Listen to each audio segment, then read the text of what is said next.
तो चिल्ड्रन, अब हम जानेंगे उस समय यूरोप में बैकग्राउंड या उसकी पृष्ठभूमि कैसी थी। 15वीं शताब्दी तथा यूरोप के सामाजिक जीवन पर सामाजिक तथा धर्म गुरुओं का कैसा था।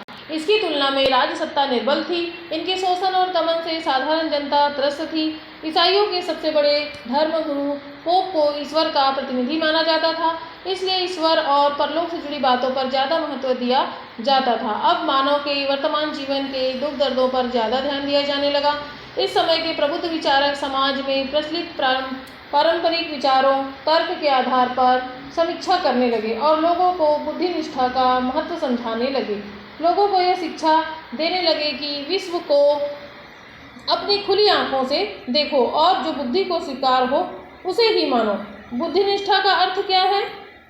The intelligence means the power of thinking logically and believing it to undergo deeper facts and make decision by oneself whether is it right or wrong।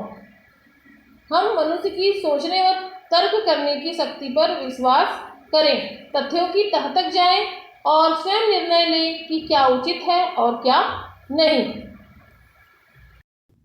पुनर्जागरण रेनेसेंस आइडियोलॉजिकल रिवोल्यूशन मतलब वैचारिक क्रांति। 15वीं शताब्दी में यूरोप में पुनर्जागरण अर्थात वैचारिक क्रांति का आरंभ हुआ। ग्रीक, लैटिन आदि भाषाओं के प्राचीन ग्रंथों का स्थानीय भाषाओं में अनुवाद तथा नए सिरे से अध्ययन होने लगा। छपाई की मशीन का आविष्कार होने के कारण पुस्तकें अधिक संख्या में आसानी से और कम कीमत पर लोगों को उपलब्ध होने लगी। फलतः ज्ञान का प्रसार तेजी से हुआ और प्राचीन ज्ञान एवं नवीन विचारों के अध्ययन से वैचारिक क्रांति को प्रेरणा मिली। इसी समय निकोलस कोपरनिकस और गैलीलियो जैसे खगोल वैज्ञानिकों ने ब्रह्मांड के बारे में प्रचलित सिद्धांतों का खंडन करके नए सिद्धांतों का प्रतिपादन किया। जैसे सूर्य नहीं घूमता बल्कि पृथ्वी सूर्य के चारों ओर चक्कर लगाती है। इन सब का परिणाम यह हुआ कि धार्मिक मान्यताओं पर आधारित विचार प्रभावित होने लगे तथा धर्म एवं सुधार आंदोलनों का सूत्रपात हुआ। धर्म सुधार आंदोलन मूवमेंट इन रिलीजियस इन्फॉर्मेशन। मध्यकालीन यूरोपीय समाज पर रोमन कैथोलिक चर्च का अत्यधिक नियंत्रण था। ईसाई धर्म ग्रंथ बाइबल लैटिन भाषा में लिखा गया था। सामान्य लोग इस लैटिन भाषा को नहीं समझ पाते थे। लोगों के इस अज्ञानता का अनुचित लाभ उठाते हुए ईसाई धर्मगुरु कर्म कांडों को बढ़ावा देते व धर्म के नाम पर लोगों का शोषण करते थे। धर्म संस्थाओं में भ्रष्टाचार का बोलबाला था। इस भ्रष्टाचार के विरुद्ध यूरोप में जो आंदोलन आरंभ हुआ उसे धर्म सुधार आंदोलन कहा जाता है।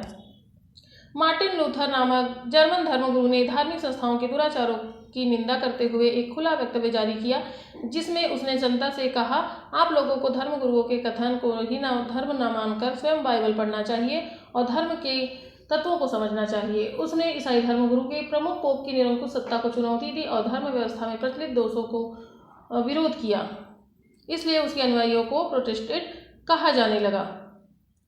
उसके बाद राष्ट्रवाद एवं राष्ट्रीय राजतंत्रों का उदय हुआ। 16वीं शताब्दी में यूरोप में सामंतों की सत्ता का लोप होने लगा और राजाओं का महत्व बढ़ने लगा। एक निश्चित भौगोलिक क्षेत्र में लंबे समय के निवास करने वाले समान भाषा, ऐतिहासिक परंपरा, राजनीतिक तथा आर्थिक हित संबंधों वाले लोगों को राष्ट्रीय भावना का प्रतीक बन गया। धीरे धीरे सारी सत्ता राजा के हाथों में केंद्रित हो गई और वह प्रबल हो गया। इन सब कारणों से यूरोप में राष्ट्रीय राजतंत्रों का उदय हुआ। इंग्लैंड, फ्रांस, स्पेन आदि राष्ट्रीय राज्य अस्तित्व में आए। इन राष्ट्रीय राज्यों का उदय आधुनिक युग की महत्वपूर्ण विशेषता है। यूरोप का एशिया के साथ व्यापार, नवजागरण के साथ ही महान खोज यात्राओं का युग भी आरंभ हुआ। इसी समय नए नए मार्गों की खोज होने लगी।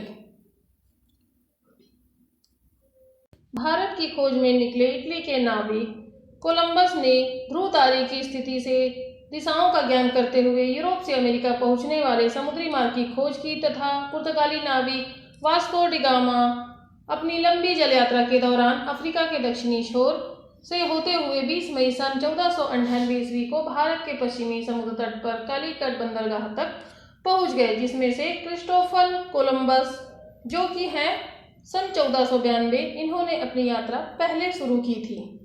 मार्गों की खोज होने के कारण व्यापारिक स्पर्धा शुरू हो गई। इन नए भूभागों का पता लगते ही पुर्तगाली एवं अन्य यूरोपीय व्यापारी वहां आने लगे। इस व्यापार से उन्हें भारी लाभ होने लगा।